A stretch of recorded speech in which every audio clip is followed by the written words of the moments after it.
अस्सलामुअलैकुम। ओके, सो सीन्स कुछ ऐसे हैं कि यूएचएस की प्रोविजनल मेरिट लिस्ट लग गई है।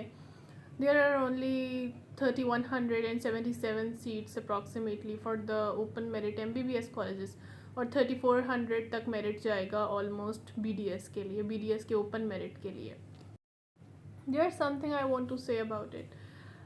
वो बात ये है कि मेडिकल के अलावा दुनिया में बहुत कुछ रखा हुआ है। Honestly there is a whole world out there. बहुत सारी फील्ड्स हैं और बहुत सारी अच्छी फील्ड्स हैं।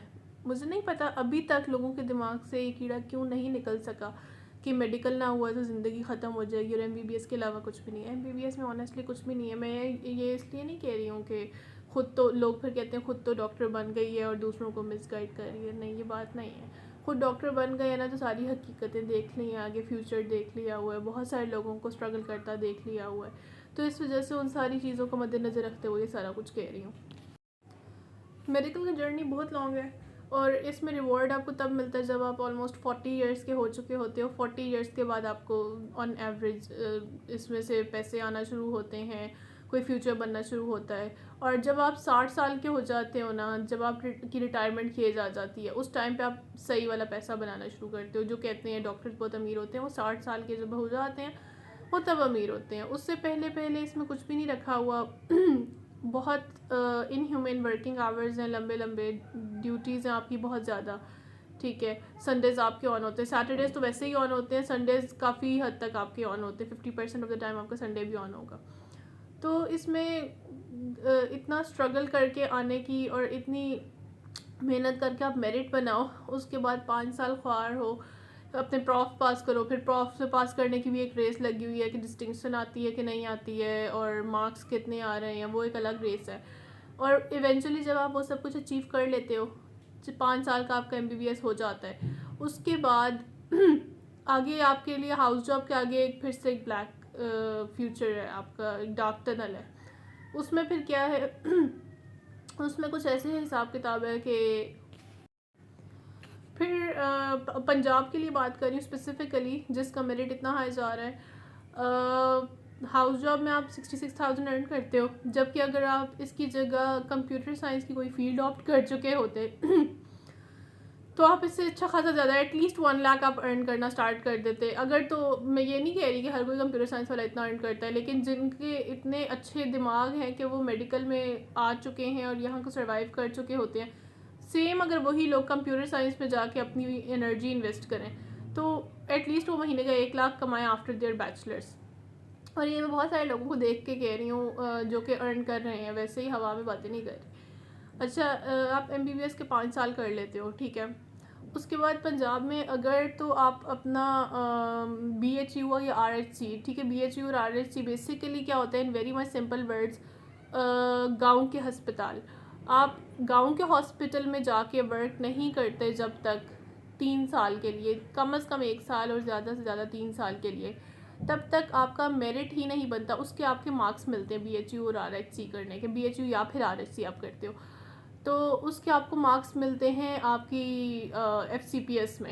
एफसीपीएस की जब आप इंडक्शन के लिए अप्लाई करते हो, तो इवन अगर हाउस जॉब के बाद आप पार्ट 1 अपना पास कर भी लेते हो तो भी आपको इंडक्शन मतलब कि स्पेशलाइजेशन की ट्रेनिंग आपकी स्टार्ट नहीं हो सकेगी जब तक आपने बीएचयू या आरएचसी ना किया हुआ हो। अभी भी मैं काफ़ी सारे पोस्ट ग्रुप्स में देखती हूँ, फेसबुक वाले ग्रुप्स में आ रहे होते हैं कि एफसीपीएस 1 पास कर लिया, हाउस जॉब कर ली है, एमबीबीएस अच्छे मार्क्स से कर लिया, लेकिन स्टिल अभी तक इंडक्शन नहीं मिली क्योंकि पेरीफ्री नहीं की हुई। बीएचयू और आरएचसी को पेरीफ्री कहते हैं।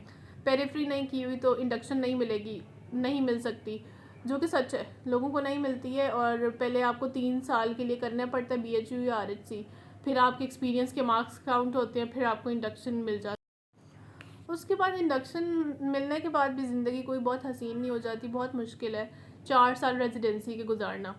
4 साल रेजिडेंसी के भी ऐसे कि आपके वर्किंग आवर्स लाइक एक हफ्ते में एक तो 5 दिन आप 6 दिन आप 8 to 2 PM 8 AM to 2 PM तो आपका रोज़ का है ही है 6 घंटे, 6 दिन हफ्ते के 36 आवर्स आपके बेसिक हैं ही हैं।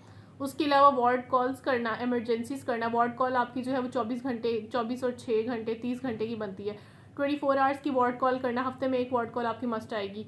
अगर तो आपने मेडिसिन या सर्जरी चूज़ की है तो आपकी इमरजेंसी भी मस्ट आएगी, 12-12 घंटे की इमरजेंसी। तकरीबन ये कोई बन जाते हैं 70 वर्किंग आवर्स एक हफ़्ते के। अगर आप यही 70 वर्किंग आवर्स किसी और फील्ड में इन्वेस्ट करो ना तो आपको उससे अच्छा खासा पैसा मिल जाता है।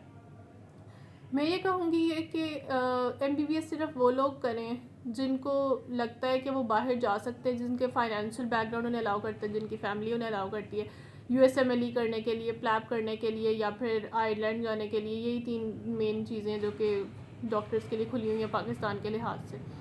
तो अगर तो आपका बाहर जाने का प्लान है तो करो MBBS, वरना अगर बाहर जाने का प्लान नहीं है तो बहुत अच्छी अच्छी फील्ड्स हैं जो कि आपका इंतज़ार कर रही हैं आपके इतने अच्छे दिमाग का और इतनी मेहनत करने का।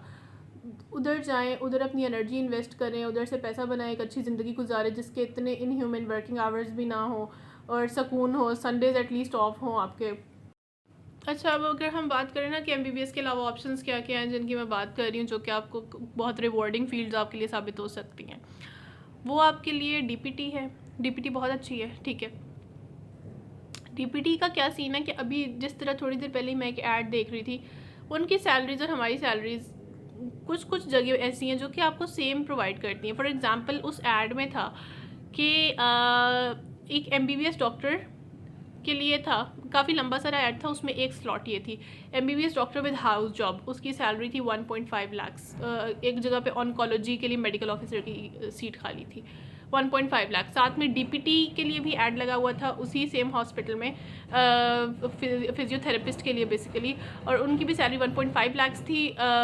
उनका जो DPT होता है उसके साथ 2 इयर्स की ट्रेनिंग हुई हो, किसी भी जगह से ट्रेनिंग ना हो तो कोई भी एक्सपीरियंस आपका काउंट होता है, ठीक है। तो वो भी 1.5 लाख थी, तो वो सेम थी सैलरी, ठीक है।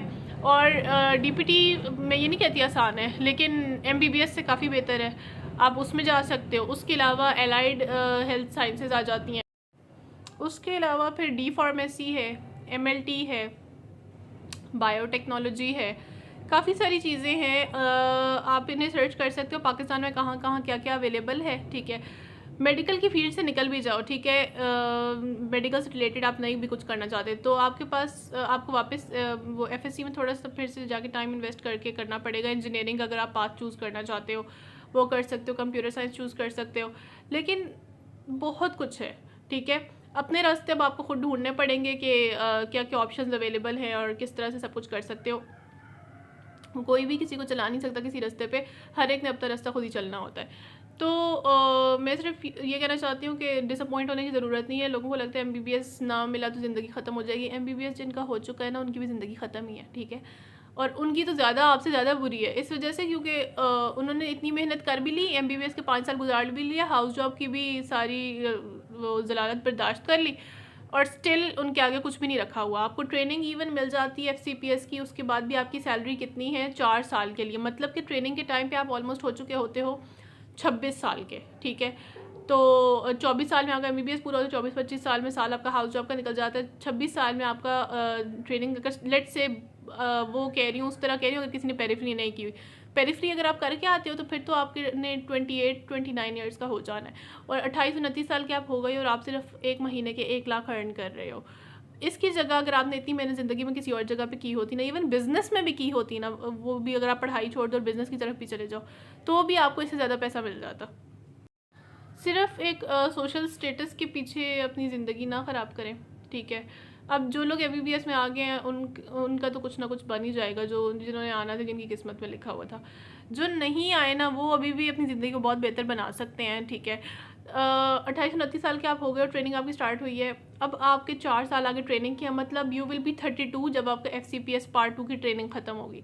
अब पार्ट 2 का एग्ज़ाम पास करना, उसमें भी साल 2 तो लग ही जाते होते हैं, ठीक है। हमने इवन लोगों के 5-6 साल भी लगते देखे हैं, कुछ लोगों के नहीं भी हो पाता।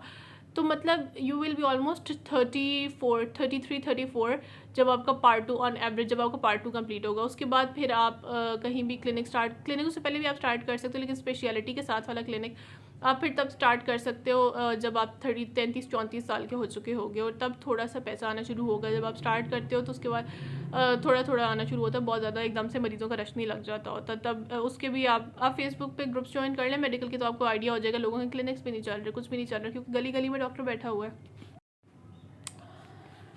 इन शॉर्ट इतना बुरा नहीं है, लेकिन इट्स नॉट वर्थ इट। इतना कंपटीशन होने का मुझे कोई इसमें फ़ायदा नज़र नहीं आता है। इतनी मेहनत करो और आओ, और आगे रखा कुछ भी नहीं हुआ आपके लिए, और जब रिवॉर्ड आने शुरू होना है तो वो आपके बच्चों ने एंजॉय करना है, आपकी तो उम्र गुजर चुकी होनी है। तो इससे बेहतर है कि किसी और फील्ड में जाके अपनी ज़िंदगी बना लो। That was all. Thank you.